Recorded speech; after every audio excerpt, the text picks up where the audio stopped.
ജനതയുടെയും സംസ്ഥാനത്തെ വോട്ടർമാരുടെയും 52% സ്ത്രീകളാണ്. പക്ഷേ അവരുടെ നിയമസഭയിലെ പ്രാതിനിധ്യം വെറും 8% മാത്രമാണ്. സാമൂഹ്യ വികസന സൂചികകളിൽ ഏറെ പിന്നാക്കം നിൽക്കുന്ന സംസ്ഥാനങ്ങൾ പോലും സ്ത്രീ പ്രാതിനിധ്യത്തിൽ കേരളത്തേക്കാൾ വളരെ മുന്നിലാണ്. 1957 ആദ്യ നിയമസഭയിൽ 6 സ്ത്രീകളാണ് ഉണ്ടായിരുന്നത്. അവിടെ നിന്ന് 2021 എത്തുമ്പോൾ 11 പേർ മാത്രമാണുള്ളത്. ഇനി 33% വനിതാ സംവരണം നടപ്പിലായാൽ കേരള നിയമസഭയിൽ കുറഞ്ഞത് 47 വനിതാ MLA-മാരാണ് ഉണ്ടാവേണ്ടത്. അത് ഇപ്പോഴുള്ള സ്ത്രീ പ്രാതിനിധ്യത്തിന്റെ ഏതാണ്ട് 4 ഇരട്ടിയോളം വരും.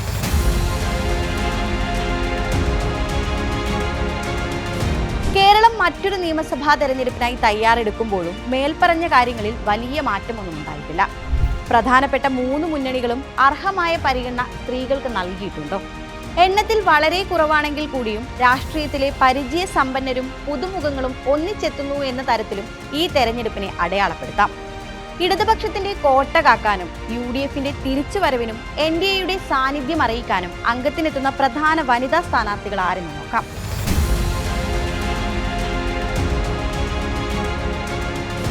CPIMന്റെ കരുത്തുറ്റ മുഖമായ KK ശൈലജ തന്നെയാണ് ആദ്യത്തേത്. കഴിഞ്ഞ തെരഞ്ഞെടുപ്പിൽ ചരിത്രത്തിലെ തന്നെ ഏറ്റവും വലിയ ഭൂരിപക്ഷം നേടി വിജയിച്ച KK ശൈലജ ഇത്തവണ പേരാവൂരിൽ നിന്നാണ് ജനവിധി തേടുന്നത്. KPCC പ്രസിഡന്റ് സണ്ണി ജോസഫിനെതിരെ ശൈലജ ഇറങ്ങുമ്പോൾ തെരഞ്ഞെടുപ്പിൽ ഗ്ലാമർ പോരാട്ടം നടക്കുന്ന മണ്ഡലങ്ങളിൽ ഒന്നുകൂടി ആവുകയാണ് പേരാവൂർ.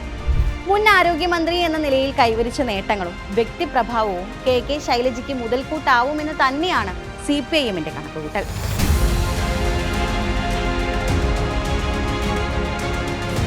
വിവാദങ്ങളും വിമർശനങ്ങളും ഏറെ ഏറ്റുവാങ്ങിയ ആരോഗ്യമന്ത്രി വീണ ജോർജ് ആറന്മുളയിൽ നിന്നാണ് ഇക്കുറിയും മത്സരത്തിനിറങ്ങുന്നത്.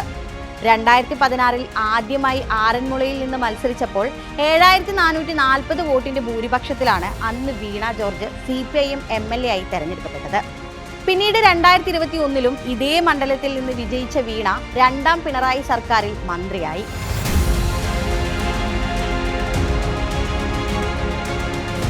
കഴിഞ്ഞ തെരഞ്ഞെടുപ്പിലാണ് R ബിന്ദു ആദ്യമായി മത്സര രംഗത്തേക്ക് എത്തുന്നത്. ഇരിഞ്ഞാലക്കുടയിൽ നിന്നും മികച്ച വിജയം നേടി സർക്കാരിലെ കരുത്തുറ്റ മുഖങ്ങളിൽ ഒരാളാവാൻ കഴിഞ്ഞെന്നതും എടുത്തു പറയേണ്ടതാണ്. ഇത്തവണയും ഇരിഞ്ഞാലക്കുടയിൽ മത്സര രംഗത്ത് R ബിന്ദു ഉണ്ട്.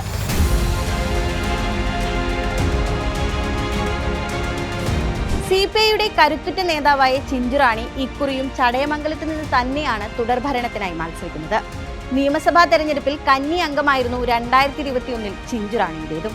കോൺഗ്രസിന്റെ MM നസീറിനെ 13,678 വോട്ടിന്റെ ഭൂരിപക്ഷത്തിലാണ് ചിഞ്ചുറാണി പരാജയപ്പെടുത്തിയത്.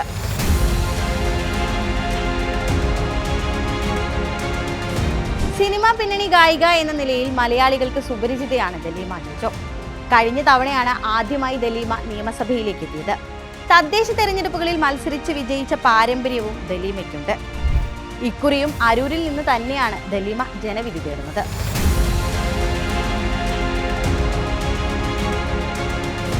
ചരിത്രത്തിൽ ആദ്യമായി RMPക്ക് വടകരയിൽ നിന്നൊരു MLA ഉണ്ടാകുന്നത് KK രമയിലൂടെയാണ്.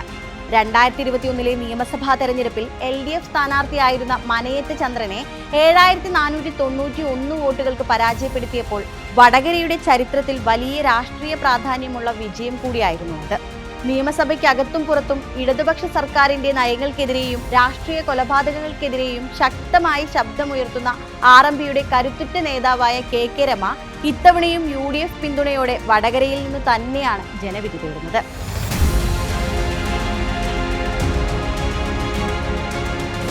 തൃക്കാക്കര ഉപതെരഞ്ഞെടുപ്പിലൂടെ കേരള രാഷ്ട്രീയത്തിൽ സജീവമായ കോൺഗ്രസിന്റെ കരുത്തുറ്റ മുഖമാണ് ഉമ തോമസ്. PT തോമസിന്റെ വിയോഗത്തിന് പിന്നാലെ 2022 നടന്ന ഉപതെരഞ്ഞെടുപ്പിൽ റെക്കോർഡ് ഭൂരിപക്ഷത്തിനാണ് ഉമ തോമസ് വിജയിച്ചത്. നിലവിൽ സിറ്റിംഗ് MLA ആയ ഉമ തോമസ് ഈ തെരഞ്ഞെടുപ്പിലും തൃക്കാക്കരയിൽ നിന്നാണ് ജനവിധി തേടുന്നത്.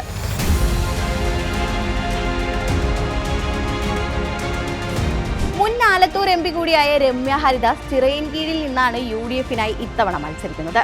2019 ലോക്സഭാ തെരഞ്ഞെടുപ്പിൽ LDF കോട്ടയായ ആലത്തൂരിൽ നിന്ന് റെക്കോർഡ് ഭൂരിപക്ഷത്തോടെ വിജയിച്ച രമ്യ കേരളത്തിൽ നിന്നും പാർലമെന്റിലെത്തിയ 2ാമത്തെ ദളിത് വനിതാ MP കൂടിയായിരുന്നു.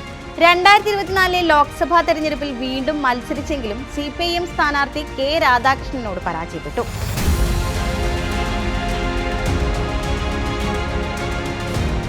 മുസ്ലിം ലീഗിന്റെ യുവശബ്ദമായ ഫാത്തിമ തഹ്ലിയ പേരാമ്പ്രയിൽ നിന്നാണ് തന്റെ കന്നിപ്പോരിനിറങ്ങുന്നത്. MSF മുൻ ദേശീയ വൈസ് പ്രസിഡന്റും ഹരിതയുടെ സ്ഥാപക നേതാക്കളിൽ ഒരാളുമായ തഹ്ലിയ നിലവിൽ കോഴിക്കോട് കോർപ്പറേഷൻ കൗൺസിലറാണ്. അതേസമയം മുസ്ലിം ലീഗ് തങ്ങളുടെ ചരിത്രത്തിൽ ആദ്യമായി നിയമസഭാ തെരഞ്ഞെടുപ്പിൽ ഇത്തവണ 2 വനിതാ നേതാക്കളെ മത്സരിപ്പിക്കുന്നു എന്നതും പ്രത്യേകതയാണ്. ജയന്തി രാജൻ കൂത്തുപറമ്പിൽ നിന്നാണ് ഇത്തവണ നിയമസഭയിലേക്ക് മത്സരിക്കുന്നത്.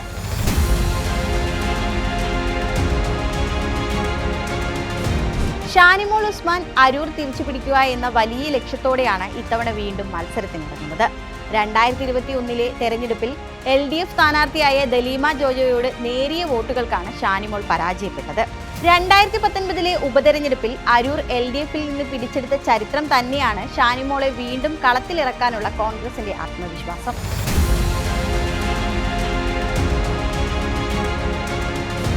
ശ്രദ്ധേയമായ പോരാട്ടം നടക്കുന്ന പാലക്കാട് BJPയുടെ ആത്മവിശ്വാസത്തിന്റെ മുഖമാകുന്നത് ശോഭാ സുരേന്ദ്രനാണ്.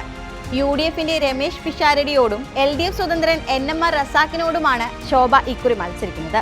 2016 നിയമസഭാ തെരഞ്ഞെടുപ്പിൽ പാലക്കാട് മത്സരിച്ച ശോഭാ സുരേന്ദ്രൻ 40,000-ലധികം വോട്ടുകൾ നേടി BJPയെ 2ാം സ്ഥാനത്തെത്തിച്ചിരുന്നു. ഈ ചരിത്രമാണ് ശോഭയെ വീണ്ടും മത്സരിപ്പിക്കാൻ BJPക്ക് കരുത്തേകുന്നത്.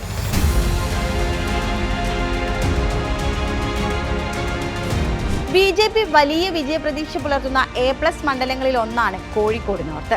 അതുകൊണ്ട് തന്നെയാണ് പാർട്ടിയുടെ കരുത്തുറ്റ സാന്നിധ്യമായ നവ്യ ഹരിദാസിനെ കളത്തിലിറക്കിയതും. കഴിഞ്ഞ നിയമസഭാ തെരഞ്ഞെടുപ്പിൽ കോഴിക്കോട് സൗത്തിൽ മത്സരിച്ച നവ്യയ്ക്ക് മണ്ഡലത്തിൽ വലിയ രീതിയിൽ പാർട്ടി വോട്ട് വർദ്ധിപ്പിക്കാൻ സാധിച്ചിട്ടുണ്ട്. 2024 വയനാട് ലോക്സഭാ മണ്ഡലത്തിൽ നടന്ന ഉപതെരഞ്ഞെടുപ്പിൽ പ്രിയങ്ക ഗാന്ധിക്കെതിരെ NDA സ്ഥാനാർത്ഥിയായും മത്സരിച്ച നവ്യ നിലവിൽ മഹിളാ മോർച്ചയുടെ സംസ്ഥാന അധ്യക്ഷ കൂടിയാണ്.